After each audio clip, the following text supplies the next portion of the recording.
Next is some special features of liquid sulphur dioxide as a solvent. जैसे liquid ammonia की कुछ special features हैं, कुछ special advantages हैं, ऐसे ही the special advantages of liquid SO2 as a solvent over other solvents are as number 1, liquid SO2 बड़ी easily evaporate हो जाता है। सो रिएक्शन के कंप्लीट होने के बाद सॉल्वेंट को रिएक्शन मीडियम से अलग करने के लिए हमें कोई अलग खर्चा नहीं करना पड़ता और इसके लिए कोई अलग टाइम भी हमारा कंज्यूम नहीं होता। So due to the low boiling point of the liquid SO2, it easily evaporate from the reaction mixture, so no other cost and time is consumed in the removal of solvent from the reaction medium.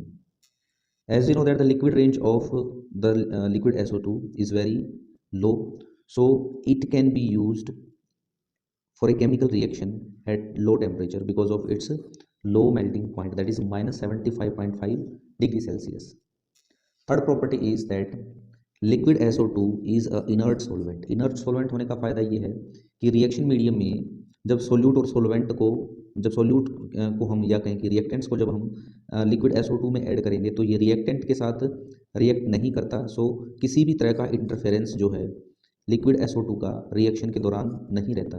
Liquid SO2 is an inert solvent, so it do not interfere between the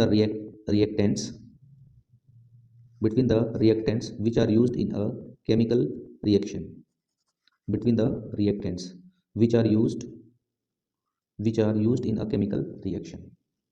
और fourth property liquid SO2 की बहुत important property है कि liquid SO2 जो है इसके अंदर आयनिक solute बड़ी आसानी से डिसोल्व हो जाते हैं और कोवलेंट सोल्यूट भी लिक्विड SO2 में आसानी से डिसोल्व हो जाएंगे। सो आयनिक कंपाउंड की रिएक्शन करानी हो हमें या फिर कोवलेंट कंपाउंड की रिएक्शन करानी हो, दोनों ही रिएक्शन कराने के लिए लो टेम्परेचर पे liquid SO2 as a good solvent के तौर पर यूज़ हो सकता है। लिक्विड SO2 का यूज़ हम कुछ पेट्रोलियम प्रोडक्ट्स को भी सेपरेट या उनको प्यूरीफाई करने के लिए यूज़ कर सकते हैं। It can also be used in separation और purification of some petroleum products. Super acids के सॉल्यूशन को अगर आपने डाइल्यूट करना है, जब भी हम डाइल्यूशन करते हैं तो सॉल्वेंट को ऐड करते हैं, एडिशन करते हैं हम सॉल्वेंट का सॉल्यूशन के अंदर। सो सुपर एसिड के सॉल्यूशन को अगर हमने डाइल्यूट करना है तो उसमें अगर हम लिक्विड SO2 सॉल्वेंट के तौर पर डालते हैं तो सुपर एसिड का जो सॉल्यूशन बना हुआ है उस सॉल्यूशन में सुपर एसिड की एसिडिक और बेसिक स्ट्रेंथ के ऊपर कोई इफेक्ट नहीं डालता है। हम कहें कि एसिड की एसिडिक स्ट्रेंथ को किसी भी तरह से चेंज नहीं करता है liquid SO2। Next is the some important reaction of liquid SO2 solvent. Like as liquid NH3, some reactions also takes place in liquid SO2. So the first reaction is HgI2, that is mercuric iodide, when react with potassium iodide in liquid SO2. In liquid SO2, it form Nessler reagent, that is K2HgI4. K2HgI4 is also called as Nessler's reagents. So ये reaction काफ़ी important है। So it form Nessler reagent easily in liquid SO2. Second one is thionyl chloride SOCl2, when react with potassium iodide in liquid SO2, it form SOI2 plus 2KCl. The third reaction is antimony pentachloride SbCl2, when react with nitrosyl chloride और nitrosonium chloride भी इसको हम कहते हैं in liquid SO2, it form a complex NOSbCl6. Fourth one, like as antimony pentachloride, when phosphorus pentachloride, that is PCl5, reacts with SO2 sulfur dioxide in liquid SO2, it forms POCl3 and SOCl2. Next is the chromium sulfite SO3 whole thrice. This is chromium sulfite PHITE. Chromium sulfite when react with thionyl chloride SOCl2 in the presence of liquid SO2 as a solvent, it form chromium chloride and release SO2 gas. Similarly, niobium pentachloride NbCl5 when react with sulfur dioxide in liquid SO2, it forms niobium oxytrichloride and SOCl2, that is thionyl chloride. Next one is the silver acetate AgOOCCH3. This is our silver acetate. When react with SOCl2 in sulfur dioxide, it form 2AgCl plus SO OOCCH3.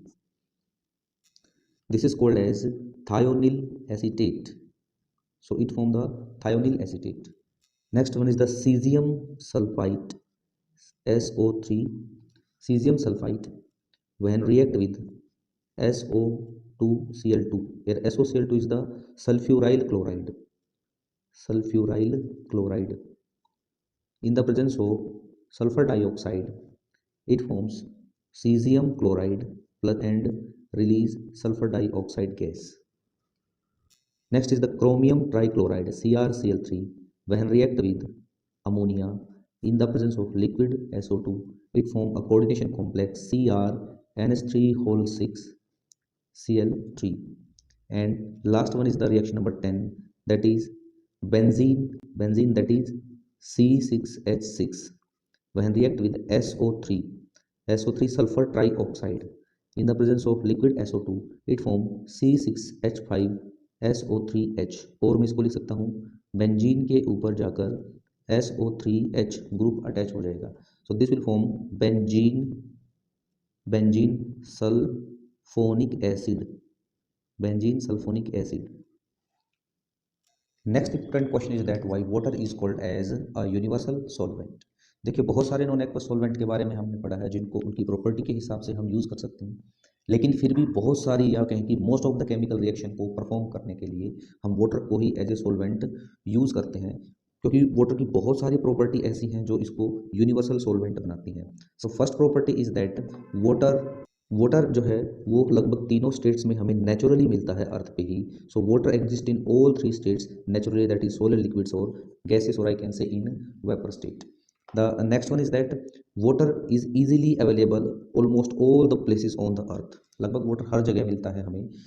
And third one is that the water is the cheapest solvent. सबसे सस्ता solvent है water. बहुत ही कम खर्चा है water को obtain करने के लिए as a solvent. And next one polar solvent है वाटर हमारा. तो बहुत सारे सोल्यूट ऐसे हैं, बहुत सारे सब्सटेंस ऐसे हैं जो वाटर के अंदर इजीली सोल्यूबल होते हैं.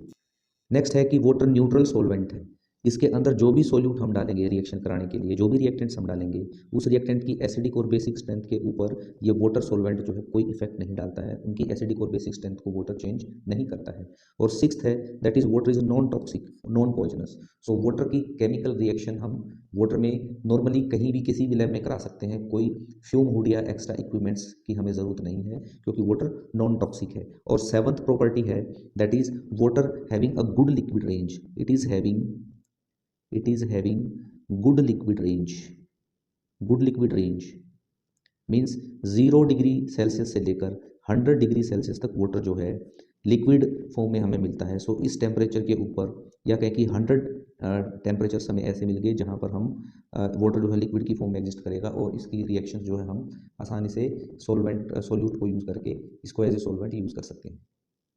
तो this was the last topic of the chapter.